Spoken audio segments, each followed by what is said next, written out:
Hello, my friends. This is Deepak, and I am currently traveling. And as I was at the airport, I picked up this issue, very interesting issue on mental health.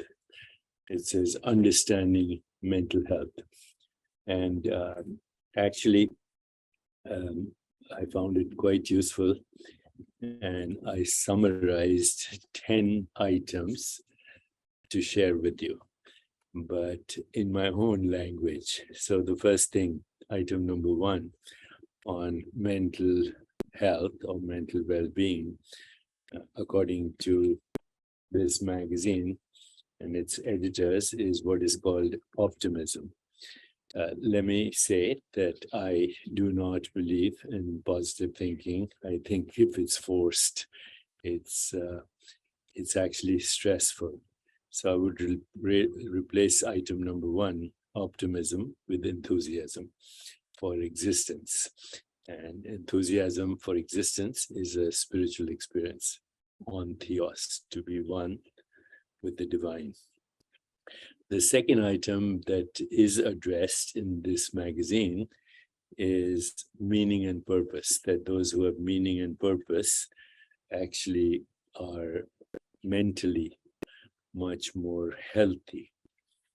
Now, of course, in the East and in the wisdom traditions of the East, when we speak of meaning and purpose, the word that is used is dharma.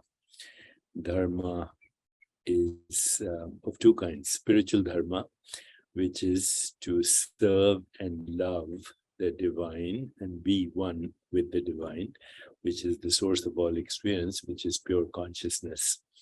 That's the spiritual dharma, going through the stages of soul consciousness and cosmic consciousness and divine consciousness, and ultimately unity consciousness. But then there is something called the body and its purpose. I would say, from what we know from the Eastern wisdom traditions, the body's dharma is determined by the predominance and the ratio and the confluence of the three gunas, sattva, rajas, tamas. So sattva is creativity, rajas is transformation, and tamas is inertia. And then this, with a person's individual karma, which means their past experiences and their interpretations of past experiences, determine their tendency to their calling, to their higher calling. So there's body dharma, there's spiritual dharma, and then on a practical level, there are worthy goals, SMART goals, the progressive realization of worthy goals, SMART. S stands for stretch more than you can reach. M, everything is measurable. A, agree with your team what the goals are going to be. And T, set time limits. The fourth item mentioned in this magazine is social engagement, laughter, humor. And yes, this is very important because we are interbeings, we are social beings.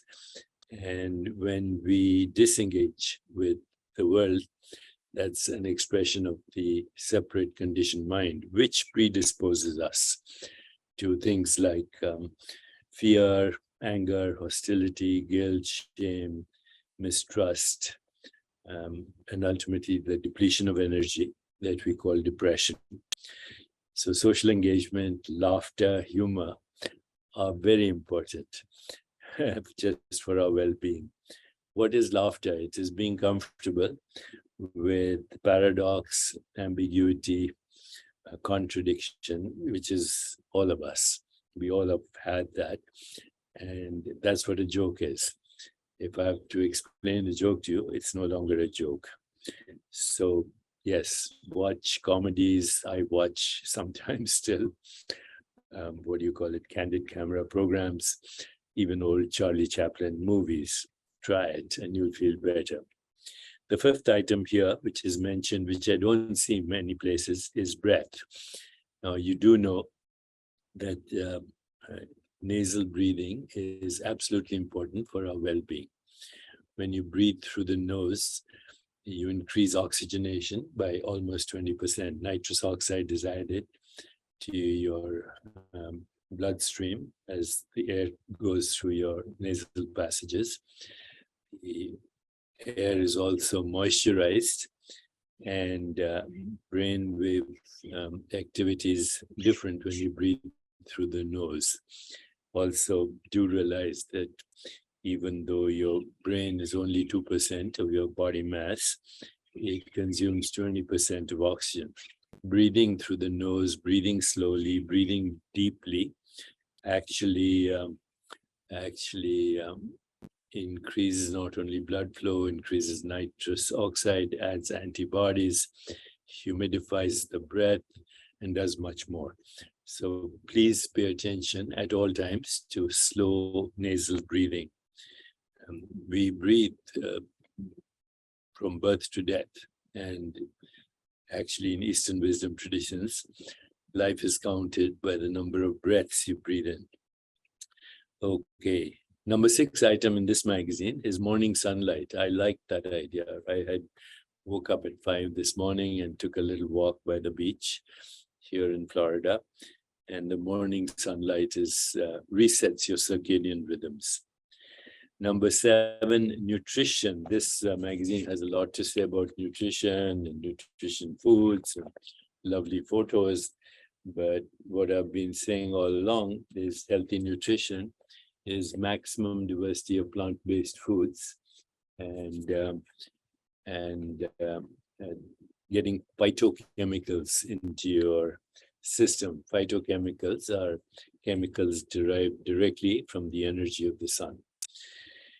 Number 8 is over here is to always be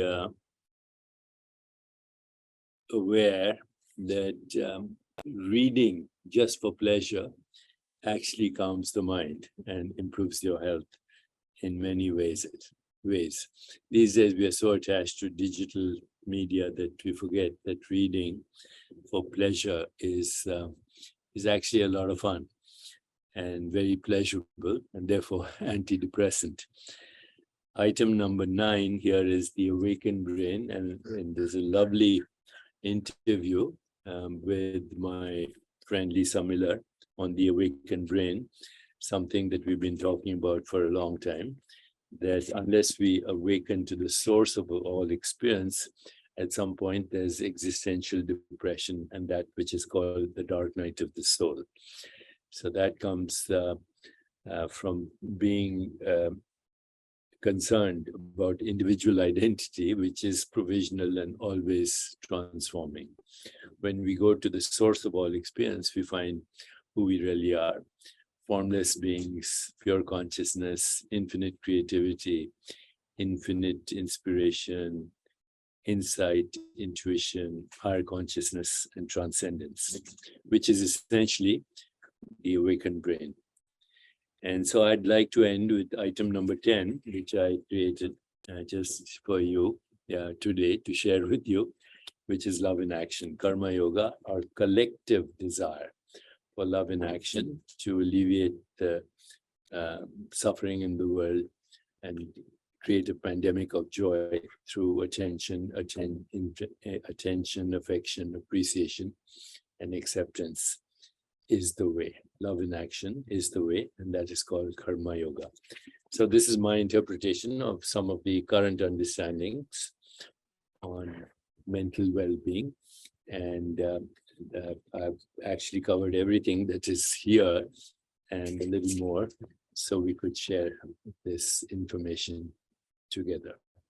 Have a wonderful day and stay joyful. Hang out with joyful people and make the alleviation of the suffering of others your personal goal, and you'll be very happy and no mental distress.